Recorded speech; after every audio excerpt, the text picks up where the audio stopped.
يقول الله عز وجل في كتابه الكريم بعد أن أقول أعوذ بالله من الشيطان الرجيم والذي قال لوالديه أف لكما أتعدانني أن أخرج وقد خلت القرون من قبلي وهما يستغيثان الله ويلك آمن إن وعد الله حق فيقول ما هذا إلا أساطير الأولين أولئك الذين حق عليهم القول في قد خلت من قبلهم من الجن والإنس إنهم كانوا خاسرين ولكل درجات مما عملوا وليوفيهم أعمالهم وهم لا يظلمون اللهم لا تجعلنا من الظالمين رب اشرح لي صدري ويسر لي أمري واحلل عقدة من لساني يفقه قولي واللهم ثبتنا عند الموت بلا إله إلا الله واللهم اجعلنا من الذين آمنوا وعملوا الصالحات وتواصوا بالحق وتواصوا بالصبر آمين يا رب العالمين। আজকের খুতবাটির জন্য মূল অনুপ্রেরণা হলো বিশাল সংখ্যক পিতামাতা যারা আমার সাথে বিভিন্ন সময় কথা বলেছেন। আমার সাথে তাদের কথা হয়েছে এখানে ইউনাইটেড স্টেটে, প্রায় একই ধরনের কথা হয়েছে ইউরোপের বিভিন্ন দেশে, একইভাবে মুসলিম বিশ্বে, আরব বিশ্বে, শ্রীলঙ্কা, মালয়েশিয়ার মতো দেশেও। কথোপকথনের বিষয়বস্তু সামান্য এদিক সেদিক, কিন্তু মূল বিষয় ছিল একটি। তাই আমি আজকের খুতবায় এই সুযোগটিকে গ্রহণ করতে চাই যাতে আমার নিজেকে স্মরণ করিয়ে দিতে পারি, আমার নিজেকে স্মরণ করিয়ে দেওয়ার জন্য এবং এখানে যারা মাতা পিতা আছেন তাদেরকেও স্মরণ করিয়ে দেওয়ার জন্য। এগুলো সহজ বাস্তবতা নয়, বরং স্পষ্ট বাস্তবতা। আজকের খুতবা দুই ধরনের শ্রোতাদের জন্য নিবেদিত। এটা একদিকে মা বাবাদের জন্য এবং অন্যদিকে তাদের সন্তানদের জন্য। তো আপনারা যারা মাতা পিতা হিসেবে শুনছেন, আপনারা একই সাথে সন্তান হিসেবেও শুনবেন। আল্লাহ আজ্জা জাল্লা কোরআনের অনেক জায়গাতে মাতা পিতার সাথে সন্তানের সম্পর্ককে দৃষ্টান্ত দানের মাধ্যমে বর্ণনা করেছেন। তো প্যারেন্টিংয়ের থিওরি না দিয়ে আল্লাহ পিতামাতা ও সন্তানদের নিয়ে অনেক অনেক কেস স্টাডি উপস্থাপন করেছেন। তো আপনাদের সামনে রয়েছে চমৎকার কিছু দৃষ্টান্ত। উদাহরণস্বরূপ ইব্রাহিম আলাইহিস সালামের দৃষ্টান্ত, যার বাবা আজর মূর্তি তৈরি করত, আর সে ছিল ওই এলাকার অনেক মূর্তি পূজার যোগানদাতা। আর তারই ছেলে বেড়ে উঠলেন তাওহীদ এবং আল্লাহর প্রতি ঈমানের ধারণার একজন মহান নেতা হিসেবে, যার সাথে সকল একত্ববাদী ধর্ম কোনো না কোনোভাবে নিজেদেরকে সম্পর্কিত মনে করে। প্রকৃতপক্ষে পুরো ইসলাম ধর্মকেই বলা হয় মিল্লাত আবিকুম ইব্রাহিম, তোমাদের পিতা ইব্রাহিমের ধর্ম। তো একদিকে রয়েছে বেশ এলোমেলো ধরনের এক পিতা, অন্যদিকে রয়েছে চমৎকার এক সন্তান। আর এটা এমন না যে পুত্রটি চমৎকার পরিবেশ পেয়েছিল, সহায়ক পরিবেশ যেখানে তার ঈমানের পরিচর্যা হচ্ছিল, বরং এটা ছিল দূষিত একটা পরিবেশ। তার চারপাশে সবাই মূর্তি পূজা করত, তার মতো করে এভাবে কেউ চিন্তা করত না। প্রকৃতপক্ষে তিনি ছিলেন তার অবস্থানে একা, আর তাকে এক প্রকার বিদ্রোহী হিসেবে বিবেচনা করা হতো। আপনারা জানেন, যখন তিনি এই মূর্তিগুলোর সমালোচনা করলেন তখন তাকে ঘর থেকেও বের করে দেওয়া হয়েছিল। তো এই উদাহরণ থেকে প্রথমে যে বিষয়টি আমি বলতে চাই তা হলো, আল্লাহ আজ্জা জাল্লার বাণী অনুযায়ী কারো ঈমান, একজন যুবক বা যুবতীর ঈমান সব সময় শুধুমাত্র তাদের পরিবেশের উপর নির্ভর করে গড়ে ওঠে না। অনেক সময় আপনি পরিবেশের দোষ দেন। আমরা তো আমেরিকায় বসবাস করছি, কি আর করব, বাচ্চারা পড়াশোনা করছে পাবলিক স্কুলে, তারা আছে খারাপ পরিবেশের মধ্যে। অবশ্যই তারা পরিবেশের দ্বারা প্রভাবিত হবে, হ্যাঁ এটা সত্য কিছু দিক বিবেচনায়। কিন্তু আল্লাহ এই উদাহরণগুলোর যে দিয়েছেন তার পেছনেও কারণ আছে। এটা হলো ইব্রাহিম আলাইহিস সালামের যাত্রা। তিনি নবী হওয়ার আগে, নবুয়ত এসেছে তারও অনেক পরে। প্রথমত তিনি শুরু করলেন প্রশ্ন করা এবং তিনি চারপাশে ঘটে যাওয়া ঘটনাগুলোর সমালোচনা করা শুরু করলেন। এটা থেকে যা বোঝা যায় তা হলো, আল্লাহ আজ্জা জাল্লা মানবজাতির প্রত্যেককেই ক্ষমতা দিয়েছেন নিজে নিজে চিন্তা করার। তাদের পরিবেশ যাই হোক না কেন, যে পরিস্থিতি, যে সমাজের অংশই তারা হোক না কেন, যদি তারা সিদ্ধান্ত নেয় অন্য সবাইকে অনুসরণ করার এবং নিজে চিন্তা না করার, সেই দায়ভার তাদের নিজেদের। তারা এটা বলতে পারে না আমি কি করব, আমি তো অন্ধত্বপূর্ণ পরিবেশে ছিলাম। না, আল্লাহ আপনাকে নিজ থেকে দেখার ক্ষমতা দিয়েছেন। কিন্তু এর বিপরীত দিকে ভিন্ন আরও দৃষ্টান্তও রয়েছে। আর আমার দৃষ্টিতে অনন্য একটা উদাহরণ হলো ইয়াকুব আলাইহিস সালামের ঘটনা, যার ছিল দুই গ্রুপের সন্তান, ভালো সন্তান এবং খারাপ সন্তান। পিতা একজনই। যারা অন্য যুক্তি দিতে চায়, আমার মতে এরকম চিন্তা করা মোটেও শোভনীয় নয় যে ইয়াকুব আলাইহিস সালাম একজন আদর্শ পিতা হিসেবে কোনো অংশে কম ছিলেন। তিনি একজন নবী, আর নবীগণ তাদের সততা, ন্যায় বিচার এবং ইহসানের জন্য পরিচিত ছিলেন, বিশেষত তাদের নিজ পরিবারে। তো এটা মনে করা আমাদের অনুচিত যে তিনি ভালো বাবা ছিলেন ইউসুফ এবং বিনিয়ামিনের জন্য, আর অন্য সন্তানদের জন্য তিনি এতটা ভালো বাবা ছিলেন না। এ কথা মোটেও যুক্তিসঙ্গত কথা নয়। তিনি একজন বাবা, আর তিনি তার সর্বোচ্চ চেষ্টা করেছেন সন্তানদেরকে লালন পালন করার জন্য। আর মনোযোগ দিয়ে সূরা ইউসুফ পাঠ করলে দেখবেন পরবর্তীতেও তিনি আসলে ওই সকল সন্তানদের সুপরামর্শ, সদুপদেশ দিয়েছেন। তো এটা ভাবার কোনো কারণ নেই যে তিনি দ্বিমুখী নীতি অবলম্বন করেছেন। আমি যা বলতে চাচ্ছি, তিনি একজন বাবা হিসেবে, একজন গৃহকর্তা হিসেবে তার সাধ্যমতো সব কিছু করেছিলেন তার সন্তানদেরকে ভালো পরিবেশ এবং ভালো শিক্ষা দেওয়ার জন্য। কিন্তু তারপরেও ফলাফল আসলো সম্পূর্ণ ভিন্ন। তাদের ব্যবধান ছিল 2 মেরুর মতো। আর যে কারণে এটা আরও ইন্টারেস্টিং হয়েছে তা হলো ইউসুফ আলাইহিসসালাম খুব অল্প বয়সে তার কাছ থেকে আলাদা হয়েছিলেন। তিনি পিতার পরিচর্যা পেলেন না। যখন সমাজে বেড়ে উঠতে লাগলেন, যখন যৌবনে পদার্পণ করলেন, আমরা জানি আল্লাহ আজ্জা ওয়া জাল্লা তাকে সৃষ্টি করেছিলেন অনেক সুন্দর করে। আল্লাহ তাকে দিয়েছিলেন তীক্ষ্ণ বুদ্ধিমত্তা এবং সৎ চরিত্র। কিন্তু তিনি বসবাস করছেন একটি দূষিত সমাজে, একজন রাজনীতিবিদের ঘরে। আর তিনি ছিলেন একজন কম বয়সী দাস। তার উপর কোনো পিতামাতার তত্ত্বাবধান ছিল না। এক হিসেবে তিনি যা ইচ্ছে তাই করতে পারতেন তার নিজের গণ্ডির মধ্যে। আর তার উপরে পরবর্তীতে তার উপর খারাপ কাজের অভিযোগ করা হয়েছিল। তো তিনি ছিলেন একটা খারাপ পরিবেশে, এবং সেখান থেকে তিনি আরও খারাপ পরিবেশে জেলখানার মধ্যে চলে গেলেন। জেলখানায় নিশ্চয়ই চারপাশে সর্বশ্রেষ্ঠ মানুষ পাওয়া যায় না। আর যখন মানুষ এ ধরনের খারাপ পরিবেশে দীর্ঘ সময় থাকে, এটা স্বাভাবিক যে সে বের হয়ে আসবে খারাপ হয়ে। সে চারপাশের অসুস্থ পরিবেশের খারাপ বৈশিষ্ট্য এবং দূষণগুলো নিজের মধ্যে ধারণ করবে। কিন্তু অবশ্যই তার সাথে এমনটি ঘটেনি। তিনি তার চরিত্রের পবিত্রতা রক্ষা করেছিলেন। কিন্তু আপনি যদি এটাকে তার অন্য ভাইদের সাথে তুলনা করেন, যারা আসলে বসবাস করছিল একজন নবীর ঘরে, তারা বাস করছিল সর্বোত্তম স্থানে, কল্পনা করতে পারেন আপনার বাবা একজন নবী। সঠিক পথে চলার জন্য আপনার পক্ষে এর চেয়ে ভালো পিতার তত্ত্বাবধান পাওয়া সম্ভব না। আর তারপরেও ওনার ভাইয়েরা ষড়যন্ত্র করেছে, মিথ্যা বলেছে, গীবত করেছে। আর তারা এটা করেছে অনেক বছর ধরে। তাদের বাবার প্রতিও তাদের আচরণ ছিল অসম্মানজনক, যদিও বাবার মধ্যে কোনো ত্রুটি ছিল না। তো এই পর্যন্ত আমি যে বিষয়টি বোঝাতে চেয়েছি তা হলো, একদিকে ছিল এমন বাবা যার কোনো অবদানই ছিল না, যেমন আজরের ক্ষেত্রে সে কিছুই করেনি, কিন্তু ফলাফল এসেছে চমৎকার, ইব্রাহিম আলাইহিসসালাম। অন্যদিকে রয়েছেন ইয়াকুব আলাইহিসসালাম, যিনি করেছেন সব কিছু, আর ফলাফল কোনোটা এসেছে চমৎকার, যেমন ইউসুফ আলাইহিসসালাম, আবার কোনোটা বিপরীত, যেমন তার অন্য ভাইয়েরা, যারা বহু বছর ধরে ছিল বিদ্রোহী। যখন আপনি সূরা কাহাফের শেষ অংশ পড়বেন, সেখানে আপনি ইন্টারেস্টিং কিছু দৃষ্টান্ত পাবেন। প্রথমত আপনি পাবেন এক তরুণের ঘটনা, যার পেশা ছিল সমুদ্রে গিয়ে মাছ ধরা। কিন্তু সেই তরুণ যে সৎ পথে উপার্জন করত, তার ঘটনার পর, আর এই উভয় ঘটনাই কম বয়সী বাচ্চাদের নিয়ে। আরও 2টি ঘটনা এসেছে, আর এই উভয় ঘটনাই কম বয়সী বাচ্চাদের নিয়ে। একটি ছোট বালককে হত্যা করা হলো, আর পরবর্তীতে যে কারণ বর্ণনা করা হলো, এই শিশুটি যদি বড় হতো, তার বাবা মায়ের জন্য সে আতঙ্কের বিষয়ে পরিণত হতো। আর এটা ইন্টারেস্টিং যে তার বাবা মা সম্পর্কে যা বলা হয়েছে তা হলো আবাওয়াহু মুমিনাইন, কান আবাওয়াহু মুমিনাইনি সালিহাইন। তার বাবা মা উভয়ই ছিল ধার্মিক, ভালো মুসলিম। তো তারা হলেন 2 জন ভালো বাবা মা, যারা সর্বাত্মক চেষ্টা দিয়ে শিশুটিকে লালন পালন করবেন, আর সে তাদের জন্য আতঙ্কের বিষয়ে পরিণত হবে। তো ইয়ানান ও কুফরান, কোরআনের বর্ণনা অনুযায়ী বিদ্রোহী এবং ঈমানহীনতা, সে ইসলাম ত্যাগ করবে এবং সে হবে চরম বিদ্রোহী তার পিতামাতার বিরুদ্ধে, যদিও তারা তাকে লালন পালন করতে কোনো ভুল করেননি।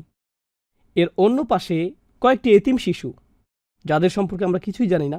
মূসা আলাইহিসসালামকে বলা হলো একটি দেয়াল নির্মাণ করতে। তার কোনো ধারণাই ছিল না কেন এটি নির্মাণ করছেন। অবশেষে যখন তাকে কারণ ব্যাখ্যা করা হলো, এর কারণ ছিল তাদের বাবা, যিনি ছিলেন একজন ভালো মানুষ। ওয়াকানা আবুহুমা সালিহা, তাদের বাবা ছিল ভালো মানুষ, যে কয়েকদিন আগে মারা গিয়েছে। এখন এই শিশুগুলো এতিম হয়ে গেল, তারা রাস্তায় লালিত পালিত হচ্ছিল। কিন্তু আল্লাহ আজ্জা ওয়া জাল্লা চাইলেন ভবিষ্যতে তারা ভালো জীবনযাপন করুক, তিনি তাদের ভবিষ্যৎ নিরাপদ করলেন। আমি যা বোঝাতে চাচ্ছি তা হলো, এই জীবনে আমাদের সন্তানদের বিষয়ে আমাদের মোটেই কোনো কন্ট্রোল নেই। আমাদের দায়িত্ব আছে, কিন্তু কন্ট্রোল নেই। আর আমাদেরকে এই 2টি জিনিসের পার্থক্য বুঝতে হবে। আমার বাবা মায়ের প্রতি আমার দায়িত্ব আছে, কিন্তু আমি আমার বাবা মাকে কন্ট্রোল করতে পারি না।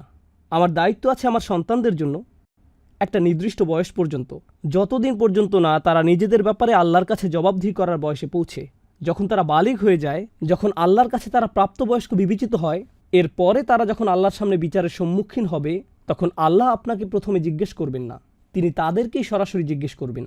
কারণ কুল্লুহুম আতিহি ইয়াউমাল কিয়ামাতি ফারদা, প্রত্যেকেই একাকী আল্লাহর সামনে দাঁড়াবে, একা একা, কেউ সাথে যাবে না। আর সন্তান লালন পালন করা অবস্থায় যখন তারা একটা নির্দিষ্ট অবস্থানে পৌঁছে, তাদের জন্য আমাদের ভালোবাসা শেষ হয়ে যায় না, তাদের জন্য আমাদের উদ্বেগ শেষ হয়ে যায় না, তাদের জন্য আমাদের দোয়া শেষ হয়ে যায় না, তারা ভালো জীবনযাপন করুক, আমাদের এই আকাঙ্ক্ষা শেষ হয়ে যায় না। কিন্তু আল্লাহ কি তাদের ভুলের জন্য আপনাকে ধরবেন? না, আপনার সর্বোচ্চ সামর্থ্য অনুযায়ী আপনি চেষ্টা করেছেন উপদেশ দিতে। এটা আল্লাহ রসুল সাল্লাল্লাহু আলাইহি সাল্লামও বুঝতে পেরেছিলেন। এই মানুষটির গুণাবলী ছিল সকল দিক থেকে শ্রেষ্ঠ, সর্বশ্রেষ্ঠ স্বামী, সর্বশ্রেষ্ঠ নেতা, সর্বশ্রেষ্ঠ রসুল, সর্বশ্রেষ্ঠ পিতা। তিনি তার কন্যাকে কি বলেছিলেন? ইয়া ফাতিমাতু বিনতু মুহাম্মদ, ও মুহাম্মদের কন্যা ফাতেমা, ইত্তাকিল্লাহ, আল্লাহকে ভয় করো, আল্লাহর ব্যাপারে সচেতন থাকো।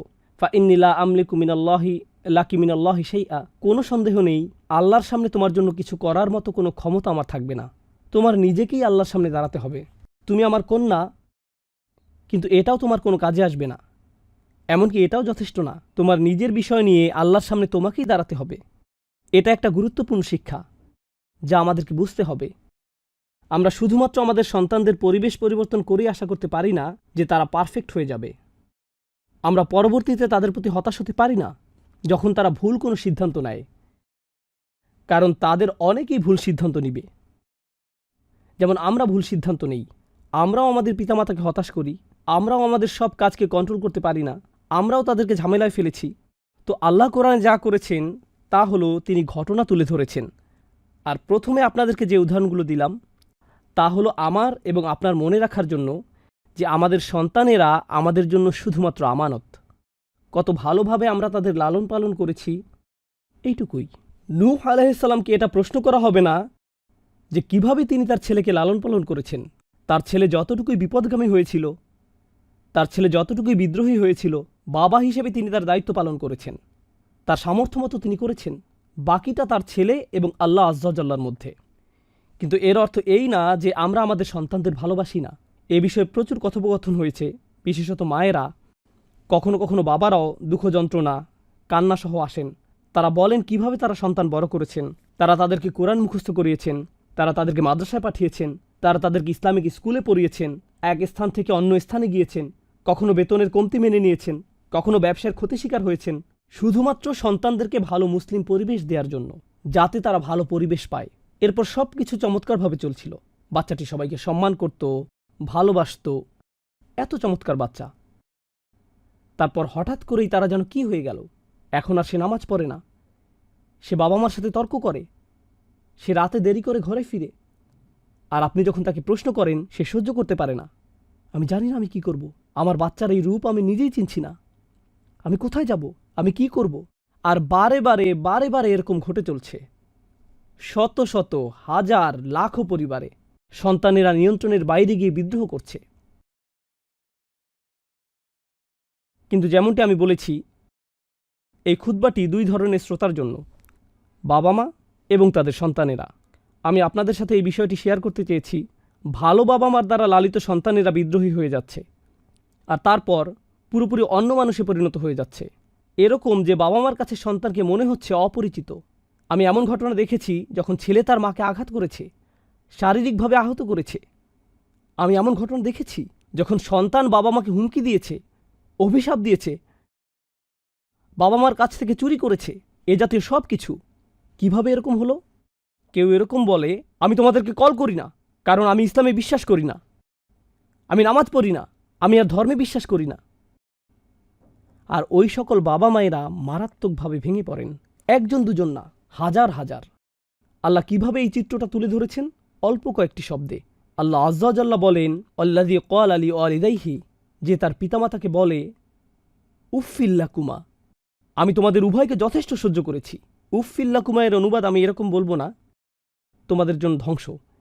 এটা সেই সন্তানের ক্ষেত্রে যে উপদেশ শুনে যাচ্ছে, মা তাকে বলেই যাচ্ছেন, সল্লু সল্লু সল্লু, নামাজ পড়ো নামাজ পড়ো নামাজ পড়ো, এটা করো না সেটা করো না, নামাজ পড়ো, তাড়াতাড়ি বাড়ি ফিরবে। আর সে বিরক্ত হয়ে গেছে, সে আর শুনতে চায় না। তাই সে বলল, এনাফ, চুপ করো এখনই। উফফিল্লাকুমা, তোমরা দুজনই বিরক্তিকর। আতাইদানানি আন উখরিজা, তোমরা বারবার অঙ্গীকার করছো যে আমি কবর থেকে আবার বের হয়ে আসব। অকাদ খলাতিল কুরুনি মিন কবলি, কত মানুষ আগে মারা গেছে কিন্তু কেউ ফিরে আসেনি। জান্নাত জাহান্নামের এই ইচ্ছা বাদ দাও, আমাকে জীবন উপভোগ করতে দাও। আমি জীবন উপভোগ করতে চাই, আমি সুখী হতে চাই। তোমরা কেন বারে বারে আমাকে এগুলো বলছো? ওকে ফাইন, যদি আমাকে জাহান্নামে জ্বলতে হয় তাতে তোমাদের কি? এরপর জোরে দরজা বন্ধ করে চলে যায়। এই হলো চিত্র। এটা নতুন কিছু না, এরকম ঘটে আসছে হাজার হাজার বছর ধরে। আর পিতামাতারা কি করেন? অহুমাইয়াস্তাগিসানিল্লাহ, তারা প্রার্থনা করছেন, মা গভীর রাতে কান্না করছেন, চোখে পানি নিয়ে প্রার্থনা করছেন, ও আল্লাহ, আমার সন্তান, আমার ছেলে, আমার মেয়ে, আমি কি করব? মেয়েটা হিজাব পরত, কোরআন মুখস্থ করত, এখন সে সম্পূর্ণ ভিন্ন মানুষ হয়ে গেছে। আমি জানি না সে কোন দিকে যাচ্ছে, কোথায় সে যাচ্ছে, কার সাথে মিশছে। আমি তার রুমে মাদক পেয়েছি, তার শরীর থেকে মদের গন্ধ আসে। ও আল্লাহ, আমি কি করব? ইস্তেগিসানিল্লাহ, ইস্তেগাসা অর্থ বৃষ্টি না হওয়ার কারণে যখন কোনো এলাকার মানুষ নিরুপায় হয়ে যায়, খরার কারণে মানুষ মারা যেতে থাকে, তখন মানুষদের নিরুপায় হয়ে আল্লাহর কাছে অলৌকিক বৃষ্টির জন্য প্রার্থনা করা। হুমাইয়াস্তাগিসানিল্লাহ অর্থাৎ বাবা মা আল্লাহর কাছে অলৌকিক সাহায্যের জন্য প্রার্থনা করছেন, তাদেরকে পরিবর্তন করে দিন, এজন্য আমাকে সাহায্য করুন। আর তারপর তারা এই ছেলেকে বলেন, ওয়াইলাকা আমিন, তোমার প্রতি অভিশাপ, ঈমান আনো। বাবা মাও বিরক্ত হয়ে গেছেন, তারা আর কোমল উপদেশ দিয়ে যেতে পারছেন না। কোমল কথার জন্য ওয়াইল শব্দটি ব্যবহৃত হয় না, এটা আসলে জাহান্নামের নিকৃষ্ট একটি জায়গার নাম। কিন্তু এটা ছাড়াও আরবি সাহিত্যে ওয়াইল ব্যবহৃত হয় কারো বিরুদ্ধে মারাত্মক অভিশাপ দেওয়ার জন্য। আর যখন তারা বলে ওয়াইলাকা, তোমার প্রতি অভিশাপ, কেন তারা এটা বলছেন? এই সন্তানটি, তাদের সবচেয়ে ভালোবাসার এই সন্তানটি যাকে তারা বড় করেছেন, এত ত্যাগ স্বীকার করেছেন, এত যত্নের মাধ্যমে, যাকে আপনি সবচেয়ে বেশি ভালোবাসেন, সে আপনাকে সবচেয়ে বেশি যন্ত্রণা দিতে পারে। যে এই পর্যায়ে তার জন্য দোয়া করার পরিবর্তে সবচেয়ে কুৎসিত শব্দটিও বাবা মার মুখ থেকে বেরিয়ে আসছে। এমনকি বাবা মাও হতাশার কারণে অত্যন্ত জঘন্য জিনিস বলতে বাধ্য হচ্ছেন। অনেক মা এমনটা করেছেন, অনেক বাবা এমনটা করেছেন। উত্তপ্ত বাক্য বিনিময়ের মাঝখানে তারা খুবই জঘন্য কিছু বলে ফেলেছেন। কোরআন এটা সংরক্ষণ করেছে। ওয়াইলাকা আমিন, ঈমান আনো। ঈমান আনছো না কেন? কেন অন্য সাধারণ মানুষের মতো হতে পারো না? কেন ইউসুফের মতো হতে পারো না? তুমি এমন হলে কিভাবে? লক্ষণীয় বিষয় হলো, আল্লাহ বাস্তবতাকে শুধুমাত্র আইডিয়ালিস্টিকভাবে তুলে না ধরে তিনি এটা তুলে ধরেছেন প্রায়োগিকভাবে, যেভাবে বিষয়গুলো আসলেই ঘটে থাকে। সন্তানটি ফিরে তাকায় এবং বলে, ফায়াকুলু মা হাযা ইল্লা সাতিরুল আউয়ালিন, এগুলো আগের দিনের গল্প ছাড়া আর কিছু না। তোমরা চুপ করবে? আগের দিনের এই গল্প শোনানো বন্ধ করবে? মা কোরআনের কোনো আয়াত পাঠ করে শোনালেন, অথবা তাকে কোনো নবীর ঘটনা শোনালেন, অথবা তাকে একটি হাদিস শোনালেন, সে বলে, এই পুরনো জিনিসগুলো তোমার কাছে রাখতে পারো না? আমার এগুলোর প্রয়োজন নেই, থ্যাংক ইউ ভেরি মাচ। আমার এগুলোর কোনোটারই প্রয়োজন নেই, এই কিচ্ছা কাহিনী তোমার কাছেই রাখো। আর এমন কাউকে শোনাও যার শোনার ধৈর্য আছে। মা হাযা ইল্লা আসাতিরুল আউয়ালিন। আপনাদের কেউ কেউ যারা শুনছেন, আপনারা এই ধরনের ঘটনার সম্মুখীন হয়েছেন। আপনাদের কেউ কেউ এরকম মারাত্মক অবস্থায় জীবন অতিবাহিত করছেন। যখনই ছেলে ঘরে আসে, বাবা মা এবং সন্তানের মাঝে তর্ক শুরু হয়ে যায়। আমার প্রথম পরামর্শ সন্তানদের প্রতি, যখন আপনি এমন করছেন, আপনি মনে করছেন আপনি যুদ্ধ করছেন আপনার সুখের জন্য, অথবা আপনি মনে করছেন আপনি আছেন এমন আলাদা ধরনের অবস্থায় যে কেউ আপনাকে ঠিকমতো বুঝতে পারছে না, আর আপনি আপনার বাবা মার বিরুদ্ধে যে অপরাধ করেছেন, এটা ছোট কোনো বিষয় নয়, এটা ছোট অপরাধ নয়। উলাইকাল্লাযীনা হাক্কা আলাইহিমুল কওল, এরা সেই সকল মানুষ যাদের প্রতি বাণী অর্থাৎ শাস্তির রায়, সেই সকল সন্তান সত্যিকার অর্থে শাস্তির যোগ্য হয়ে গেছে। ফি উমামিন কদ খলাত মিন কবলিহিম মিনাল জিন্নি ওয়াল ইনস, একই ঘটনা ঘটে এসেছে মানুষ এবং জিনদের সকল জাতির ক্ষেত্রে। বিদ্রোহ সবসময় ছিল, ইন্নাহুম কানু খাসিরিন, তারা সব সময় ছিল ব্যর্থ। আপনিও জীবনে জিততে পারবেন না। আপনি আপনার বাবা মাকে আঘাত করেছেন, তাদের বিরুদ্ধে বিদ্রোহ করেন, তাদেরকে ছেড়ে চলে যান, আপনি খেয়াল খুশি মতো যা ইচ্ছা করেন এটা ভেবে যে আমি জীবন উপভোগ করছি, আমাকে স্বাধীন থাকতে দাও। আপনি কখনোই সুখের নাগাল পাবেন না। আপনি সব সময় ব্যর্থ হবেন, কারণ যে কষ্ট আপনার বাবা মাকে আপনি দিয়েছেন, আপনার মনে সন্দেহ থাকতেই পারে, আপনার মনে এই প্রশ্ন থাকতেই পারে যে কেন আমরা এই ধর্ম পালন করছি। এতে কোনো সমস্যা নেই, কিন্তু আপনার বাবা মায়ের সাথে যে ব্যবহার আপনি করেছেন তা ছিল নির্দয়। তারা আপনাকে দিয়েছেন ভালোবাসা, আর প্রতিদানে আপনি যন্ত্রণা ছাড়া কিছুই দেননি। ইন্নাহুম কানু খাসিরিন, আপনি হয়তো হুবহু বর্ণিত উদাহরণের মতো না, তো আল্লাহ কি বলেন? ওয়ালিকুল্লি দারাজাতিম মিম্মা আমিলু, আর প্রত্যেকের প্রাপ্য রয়েছে তাদের কাজের অনুপাতে।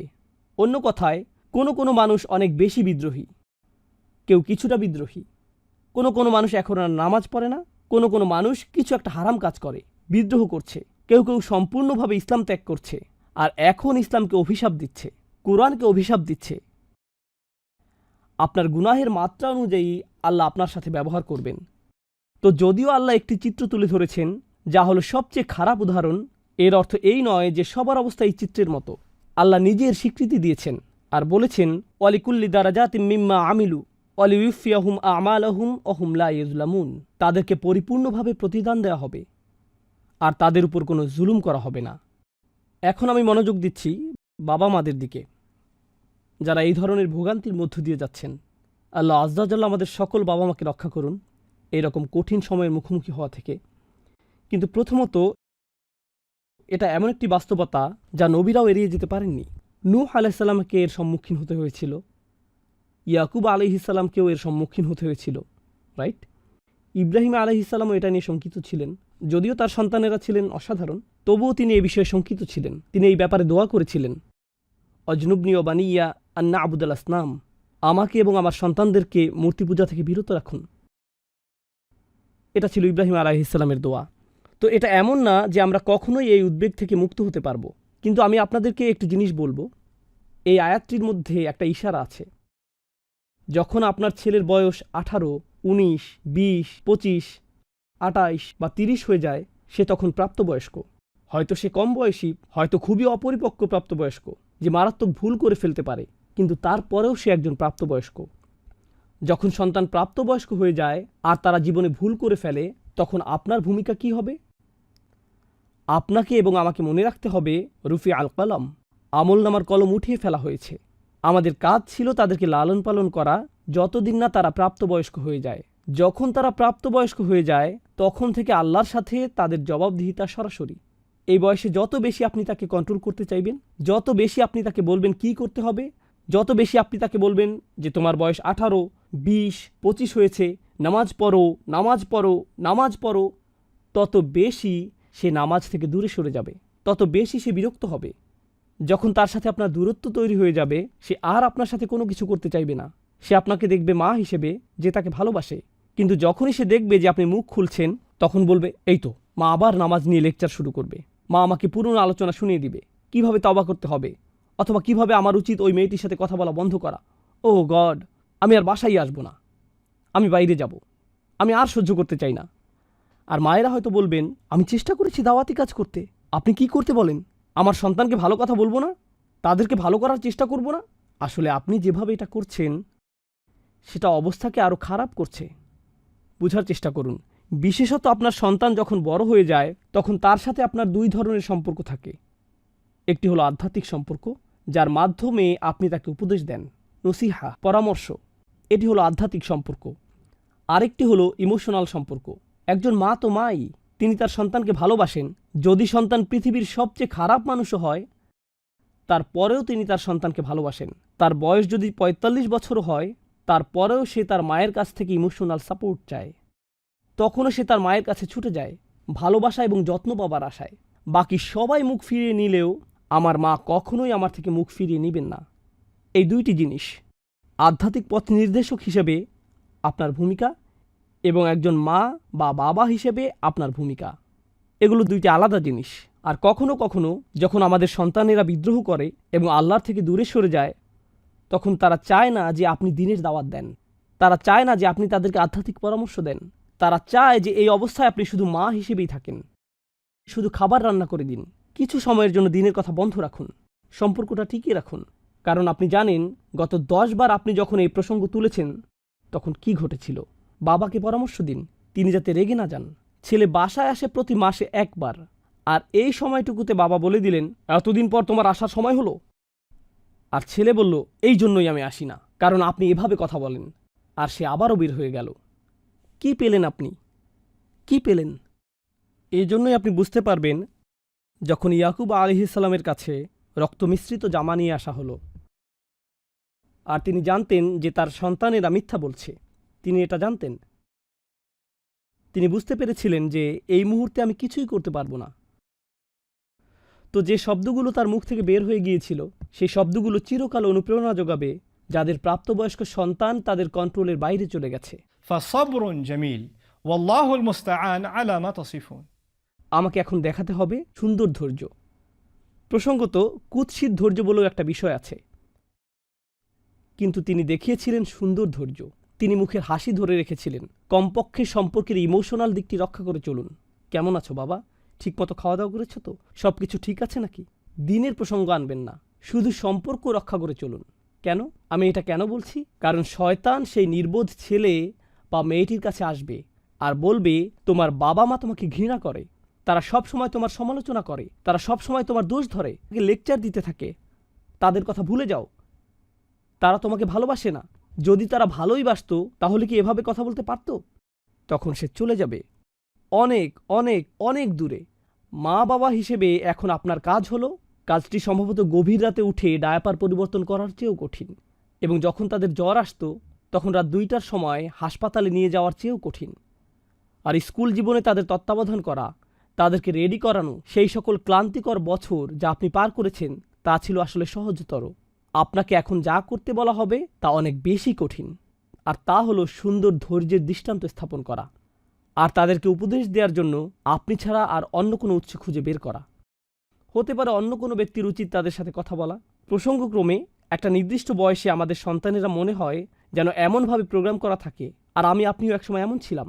আপনি যে কারো কাছ থেকে উপদেশ নিতে প্রস্তুত ছিলেন শুধুমাত্র আপনার বাবা ছাড়া। যদি এটা আপনার বাবার কাছ থেকে আসে আপনি তখন বিরক্ত হয়ে যান। তিনি মুখ খোলারও আগে আপনার মা বললেন, এই ভিডিওটি দেখো, এই শাইখের আলোচনা শোনো, এটা শোনো। ও আল্লাহ, মা আবার শুরু করেছে।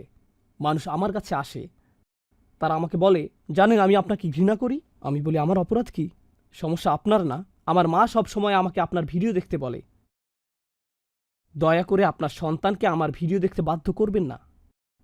আমি আপনাদের বলছি, আপনি তাদেরকে আরও দূরে ঠেলে দিচ্ছেন। এটা উপকারে আসছে না। ধর্ম জোর করে খাইয়ে দেওয়ার বিষয় না। শুধুই মা বাবা হয়ে থাকুন, শুধুই বাবা মা হয়ে থাকুন। তারা যতই বিদ্রোহী হোক, এই অবস্থায় তারা আপনার কাছ থেকে অন্য কিছু চায়। তো পরবর্তী কথাগুলোর মাধ্যমে খুতবা শেষ করছি।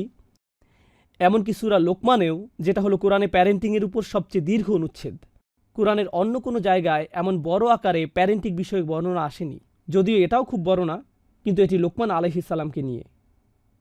কিন্তু দেখুন কিভাবে আল্লাহ আযজা ওয়া জাল্লা এটাকে বর্ণনা করেছেন। ওয়া ইয ক্বালা লুকমানু লিইবনিহি ওয়া হুয়া ইয়াইযুহু, এই অংশটিতে কয়েকটি শর্ত এসেছে। যেই সঠিক মুহূর্তটিতে লোকমান তার ছেলেকে বললেন, যখন তিনি তাকে পরামর্শ দেওয়ার অবস্থায় ছিলেন। অন্য কথায়, লোকমান তার ছেলেকে একটার পর একটা লেকচার দিয়ে যাননি। তিনি সঠিক সময়, সঠিক সুযোগ বেছে নিয়েছিলেন। তিনি চিন্তা করে কৌশলগত সুযোগ বের করেছেন। ইয়া বুনাইয়া লা তুশরিক বিল্লাহ, ও আমার সন্তান, আল্লাহর সাথে কাউকে শরিক করো না। তিনি তার সন্তানের উদ্দেশ্যে প্রতিনিয়ত এই লেকচার ছুড়ে দেননি। এখানে আসলে একটি হালিয়া এসেছে, ওয়া হুয়া ইয়াইযুহু, যা ইঙ্গিত করছে যে তিনি ছিলেন খুবই সুকৌশলী। যদি সুযোগ এসে যায় তাহলে ভালো, যদি না আসে তাহলে সময় নিন, ধৈর্য ধরুন। এখানে যারা বাবা মা আছেন তারা ইতিমধ্যে জানেন, ইতিমধ্যে আপনি অনেক উত্তপ্ত তর্ক বিতর্ক প্রত্যক্ষ করেছেন, অথবা চিৎকার চেঁচামেচি করে সজোরে দরজা লাগিয়ে বাইরে চলে গেছে। আপনি ইতিমধ্যে জানেন যে আপনি যদি সেই কথাগুলো আবারও শুরু করেন, একইভাবে এটার সমাপ্তি ঘটবে। এই বিষয়ে বিচক্ষণ হন, একই ফাঁদে আবারও পড়বেন না। আমি কখনোই এরকম পিতা হতে চাই না যে বলবে ওয়াইলাকা আমিন। এমন অবস্থায় পৌঁছে গিয়ে যখন আমি ধৈর্য হারিয়ে ফেলব আর অভিশাপ দেওয়া শুরু করব। আর আমি কখনোই আমার সন্তানদের থেকেও এটা শুনতে চাই না যে এই ধর্ম আগের যুগের গল্প ছাড়া আর কিছুই না। আর তারা এটা এজন্য বলছে না যে তারা ধর্মের প্রতি ঈমান হারিয়েছে, তারা এটা বলছে কারণ তারা তাদের বাবা মার উপর বিরক্ত। এটা তাদের ধৈর্যের বাইরে চলে গেছে। এই উত্তাপ, এই সংঘর্ষকে কমিয়ে আনতে হবে। আল্লাহ আযজা ওয়া জাল্লা আমাদেরকে আরও বিচক্ষণ বাবা মা এবং আরও অনুগত সন্তান হওয়ার তৌফিক দান করুন। আল্লাহ আযজা ওয়া জাল্লা বাবা মা এবং সন্তান উভয়ের হৃদয়ে আল্লাহর দ্বীনের প্রতি কোমলতা দান করুন। আর আল্লাহ আযজা ওয়া জাল্লা সেই সকল পরিবারের ভোগান্তিকে সহজ করে দিন যারা সন্তান নিয়ে সমস্যায় আছে। আর আল্লাহ আযজা ওয়া জাল্লা তাদেরকে সেই অনুভূতি এবং হেদায়েত দান করুন যাতে তারা ফিরে আসতে পারে এবং তওবা করতে পারে। বারাকাল্লাহু লি ওয়া লাকুম ফিল কুরআনিল হাকিম ওয়া নাফা'নি ওয়া ইয়্যাকুম বিল আয়াতি ওয়াজ যিকরিল হাকিম।